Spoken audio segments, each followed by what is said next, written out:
በኢትዮጵያ የሚገኙ አክራሪ ሙስሊሞች ጎራቸውን ለዩ። ሰበር መርዶ ለእስራኤላውያን! አሜሪካ በመጨረሻው ሰዓት እስራኤልን ካደች። ለሺያ ሙስሊሞች ትራምፕን የመግደል ሃይማኖታዊ ግዴታ ተሰጣቸው። በአርሲ የሚገኙ ኦርቶዶክሳውያንን ግፍ የሚመለከት አዲስ መረጃ ይፋ ተደረገ። ሰላም ውድ ጊዜ ቲዩብ ቤተሰቦቻችን እንደምንሰነበታችሁ፣ እንዴት ቆያችሁ?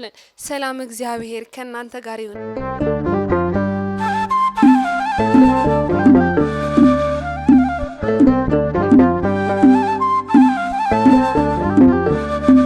እንግዲህ በዛሬው የመረጃ ሰዓታችን አዳዲስ ሰበር መረጃዎችን ይዘን ተመልሰን መተናል። እስከ መረጃችን ፍጻሜ ድረስ አብራችሁን ቆዩ።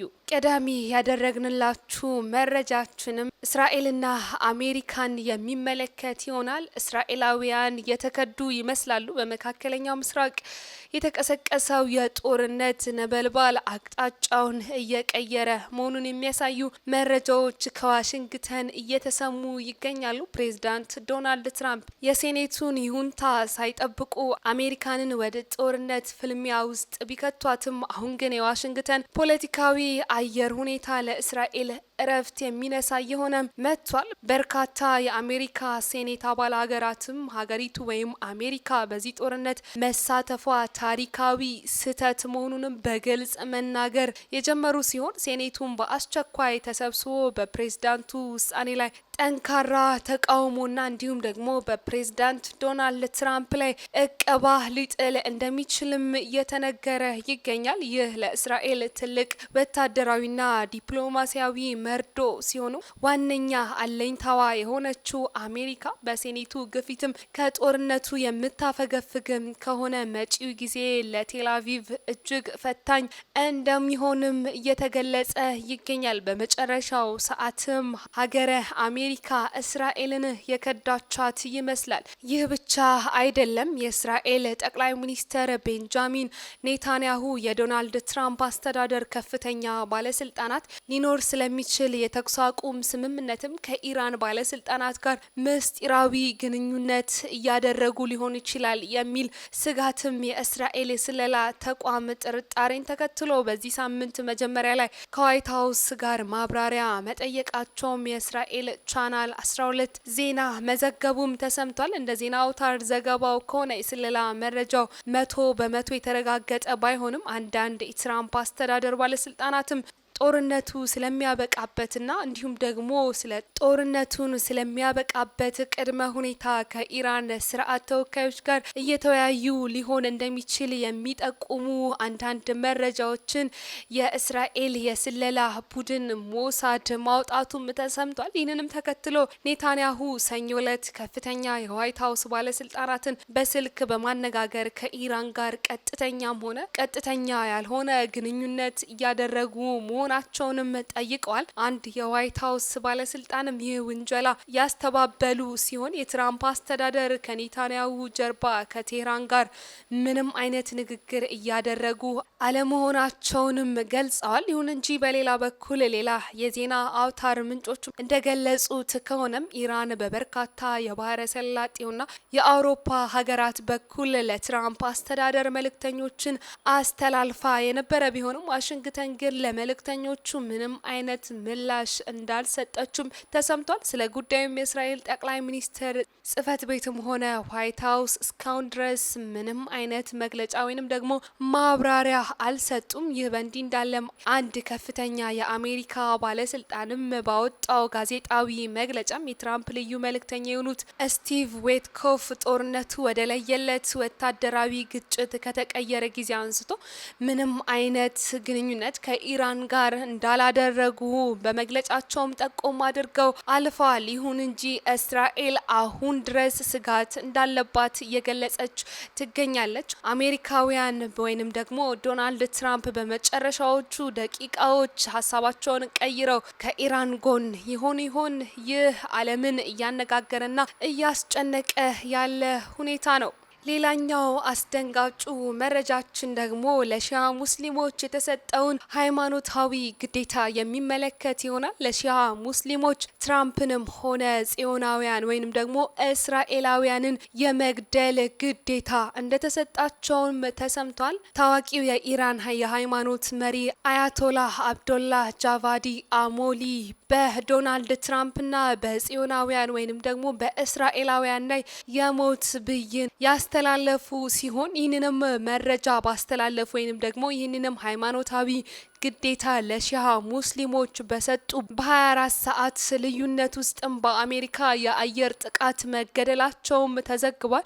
በፕሬዝዳንት ዶናልድ ትራምፕና በጽዮናውያን ላይ የደም ማፍሰስ ግዴታ የሚጥል ሃይማኖታዊ ብይን ወይንም ደግሞ ፈትዋ ሰጥተው የነበሩት ከፍተኛው የኢራን ሃይማኖት መሪ አያቶላህ አብዶላ በ24 ሰዓታት ልዩነት ውስጥም በአሜሪካ ትክክለኛ ኢላማውን የጠበቀ የአየር ጥቃት መገደላቸውም ተሰምቷል። አያቶላህ አሞሊ ከትላንት በስቲያ ባስተላለፉት መልእክታቸውም በፕሬዝዳንት ትራምፕ ላይ ጥቃት መፈጸም ለማንኛውም የሺያ ሙስሊም ሃይማኖታዊ ግዴታ መሆኑንም ገልጸው እንደነበርም ተገልጿል። ይህ ሃይማኖታዊ ግዴታም ለሺያ ሙስሊሞችም እንደተሰጣቸው ተሰምቷል። የአየር ጥቃቱም ይህ መግለጫ በወጣ በ24 ሰዓታት ባልሞላ ጊዜ ውስጥም አሜሪካ በሰነዘረችው ድንገተኛ ጥቃትም መሪው መገደላቸው ታውቋል። ጥቃቱ የተፈጸመውም የኢራኑ የበላይ መሪ አሊ ካሚኒ መገደላቸው በተረጋገጠ ጥቂት ቀናት ውስጥና የአሜሪካና የእስራኤል ጥቃቶች የኢራንን መንግስት መዋቅር እያዳከመ ባሉበት በዚህ ወቅት መሆኑም ተገልጿል። ምንም እንኳን የቴህራን ባለስልጣናት እስካሁን የደረሰውን ኪሳራ በይፋ ባያምኑም እንዲሁም ደግሞ ዋሽንግተን በጉዳዩ ላይ መግለጫ ከመስጠት ብትቆጠብም በማህበራዊ ሚዲያ የሚዘዋወሩ ምስሎችና ሪፖርቶች ጥቃቱ ቀደም ሲል በከፍተኛ የኢራን አመራሮች ላይ ከተፈጸሙት እርምጃዎች ጋር ተመሳሳይነት እንዳለውም እየገለጹ ይገኛሉ። ይሁን እንጂ ታዋቂው የኢራን የሃይማኖት መሪ አያቶላህ አሞሊ በአሜሪካን ጥቃት መገደላቸው ቢታወቅም ያስተላለፉት መልእክት ወይንም ደግሞ ለሺሃ ሙስሊሞች ያስተላለፉት ሃይማኖታዊ ግዴታም እንደሚቀጥልና እንደሚጸናም እየተነገረ ይገኛል። ትራምፕንና የአሜሪካን ፕሬዝዳንት ትራምፕንና ጽዮናውያን ወይንም ደግሞ እስራኤላውያንንም የመግደል ሃይማኖታዊ ግዴታም ለሺሃ ሙስሊሞች እንደተሰጣቸውም ተሰምቷል። ሌላኛው መረጃችን ደግሞ ወደ ሀገራችን ኢትዮጵያ ስንመለስ በሀገራችን ኢትዮጵያ የሚገኙ የእስልምና እምነት ተከታዮች በተለይም ደግሞ አክራሪ ሙስሊሞች ከኢራን ጎን መሆናቸውን ገልጸዋል። በኢትዮጵያ የሚገኙ የእስልምና እምነት ተከታዮች በተለይም ደግሞ አክራሪ ሙስሊሞች ከኢራን ጎን መሆናቸውን እየገለጹ ይገኛሉ። የኢትዮጵያ እስልምና ጉዳዮች ጠቅላይ ምክር ቤት ፕሬዝዳንት የሆኑት ሼክ ኢብራሂም ቱፋ በትላንትናው እለት በአዲስ አበባ በሚገኘው የኢራን ኤምባሲ በመገኘትም የሰጡት መግለጫ ከሀዘን መግለጫነት ባለፈ ግልጽ የሆነ ፖለቲካዊ ወገንተኝነትን የሚያሳይ ነው እየተባለም ይገኛል። ይህ ድርጊትም መንግስት በመካከለኛው ምስራቅ ካለው አቋም ጋር የሚጋጭና በሀገሪቱ ላይም ወይንም ደግሞ በሀገራችን ኢትዮጵያ ላይ ከፍተኛ የሆነ ተጽዕኖ የሚያሳድር መግለጫ መሆኑም ታውቋል። ይህንንም ተከትሎ እንግዲህ ይህንንም መግለጫ ያሰራጨው የሙስሊም ወይም የኢትዮጵያ እስልምና ጉዳዮች ጠቅላይ ምክር ቤትም ስለ ጉዳዩ የተሻሻለ ሀሳብ ወይንም ደግሞ ሌላ መግለጫ መስጠታቸውም ተሰምቷል። በኢትዮጵያ የሚገኘው የኢራን ኤምባሲ ያሰራጨውንም መረጃ ለማሻሻል እንዲሁም ደግሞ ለማስተካከልም ሌላ አዲስ መግለጫ እንደሰጡም ተሰምቷል። በትላንትናው ዕለት በኢትዮጵያ የሚገኘው የኢራን ኤምባሲ የፌስቡክ ገጽ ላይ በኢራን መንፈሳዊ መሪ የነበሩት አያቶላህ አሊ ካሚኒ ህይወታቸው ማለፉን ተከትሎ የተሰራጨው መረጃ በይዘትና እንዲሁም ደግሞ ባስተላለፈው መልእክት ክፍተቶች እንዳሉት ተረድተን ይህንንም መግለጫ ማሻሻል እንፈልጋለን። እንዲሁም ደግሞ ይህ መልእክት ሙሉ በሙሉ ትክክለኛ አይደለም በማለትም በኢትዮጵያ የሚገኙ የሙስሊም ማህበረሰብ ወይንም ደግሞ የኢትዮጵያ እስልምና ጉዳዮች ጠቅላይ ምክር ቤት ይህንንም ጉዳይ አስተባብሏል። የሙስሊሙ ማህበረሰብ ከኢራን ጎን ነው የሚለውንም ሀሳብ አስተባብለውታል። ይሁን እንጂ ይህ ማስተባበያ በበርካቶች ዘንድ ተቀባይነትን አላገኝም። በተለይም ደግሞ የክርስትና እምነትን በሚከተሉ ማህበረሰብ ዘንድም ይህ ማስተባበያ ተቀባይነትን አጥቷል። ምናልባትም ይህ ማስተባበያ በጎን ወይም በእጅ አዙር በኢትዮጵያ የሚገኙ የሙስሊም ማህበረሰቦች ወይም ደግሞ የእስልምና እምነት ተከታዮች ኢራንን ለመደገፍ አስበው ያወጡት ማስተባበያ ነው እየተባለም ይገኛል። ይህ ማስተባበያም በበርካቶች ዘንድ ጥያቄ ምልክት ውስጥ የገባ ሲሆን በዚህ ምክንያት እንግዲህ በአዲስ አበባ የሚገኘው የኢራን ኤምባሲ በማህበራዊ ገጹ ላይ ለጥፎት የነበረው ከጎናችሁ ነን፣ እኛ የሙስሊሙ ማህበረሰብ ከኢራን ጎን ነን የሚለው መልእክታቸው ምናልባትም ደግሞ የተለመደ ስልታዊ የሆነ ቅርጽና ይዘት ቅየራ ማድረጋቸው ስልታዊ በሆነ መልኩ ኢራንን ለመደገፍ ሊሆንም ይችላል እያሉ የሚገኙ በርካታ የክርስትና እምነት ተከታዮችም ይህንን መረጃ ይዘው ብቅ ማለትም ጀምረዋል። አንዳንድ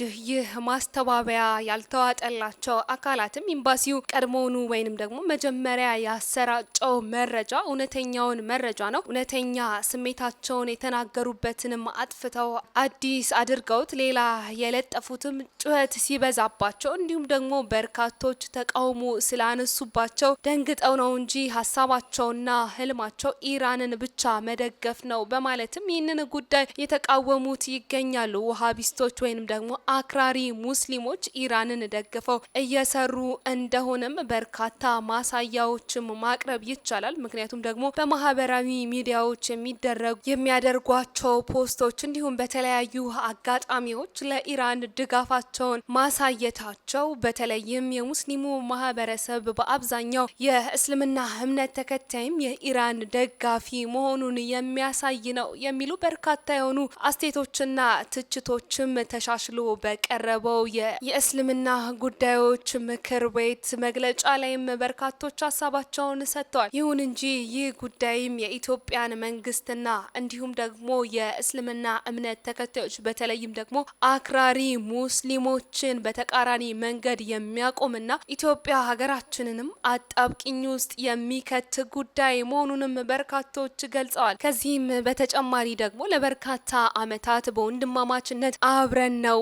የኖር ነው በማለት የሚገልጧቸው የኦርቶዶክስ ተዋሕዶ እምነት ተከታዮች በአርሲ ሀገረ ስብከት በግፍ ሲጨፈጨፉና ሲገደሉ እየተመለከቱ ምንም ማለት ያልደፈሩና ያልወደዱ እነዚህ አካላት ዛሬ ላይ ደርሰው ሀገር ባህር ድንበር ተሻግረው በኢራን የሚገኝ አንድ የሃይማኖት መሪ ተገደለ ብለው በተለያዩ ማህበራዊ ሚዲያዎች እንዲሁም ደግሞ በመግለጫቸው ጭምር ከኢራን ጎንነን ማለታቸው በእጅጉ የሚያስተዛዝብ ጉዳይ ሆኖ አግኝተነዋል። ከዚሁ ከአርሲ ሀገረ ስብከት ኦርቶዶክሳውያን ምእመናን ጉዳይ ሳንወጣም ስለ አርሲ ኦርቶዶክሳውያን እንዲሁም ደግሞ በአርሲ ስለሚገኙ ኦርቶዶክሳውያን ግፍና መከራ ኢሰመኮ አዲስ መረጃ ይፋ ማድረጉም ተሰምቷል። በኦሮሚያ ክልል አርሲ ዞን በተለያዩ ወረዳዎች በታጣቂ ቡድኖች የሚፈጸሙ ጥቃቶችም ከፍተኛ የሰብአዊ መብት ጥሰቶችን እያስከተሉ መሆኑንም የኢትዮጵያ ሰብአዊ መብት ኮሚሽን